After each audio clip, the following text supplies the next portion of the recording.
আল্লাহ তাআলা মানুষকে দুনিয়ায় চলাচল করার জন্য এবং তাদের জীবন জীবিকার জন্য রিজিক দিয়েছেন। এই রিজিকের ব্যাপারে মৌলিকভাবে তিনটি কথা বলা হয়েছে।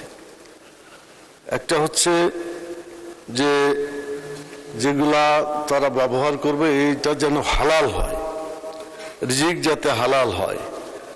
তো ইয়েবা শব্দটা দিয়ে বলা হয়েছে। তো আমরা আমাদের যে অর্থ বিল 2026 আলোচনা করছি, অনেকেই আলোচনা করেছেন আলহামদুলিল্লাহ।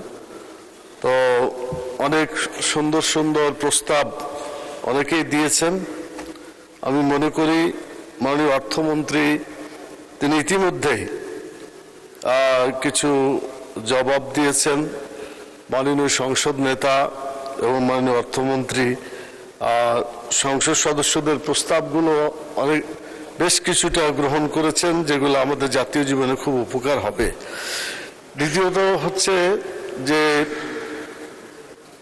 যাতে অপচয় করা না হয়। মাননীয় স্পিকার, জাতীয় জীবনে টাকা পয়সা অপচয় সব জায়গায় হয়। তো জাতীয় জীবনের অপচয়টাকে অনেকে নিজের মনে করে না, যার ফলে নিজের ইচ্ছা মতো অনেক জায়গায় অপচয় করে। অপচয় থেকে আমাদেরকে সাবধান থাকতে হবে, কারণ আল্লাহ তাআলা এগুলো আমাদের হিসাব নেবেন এক সময়।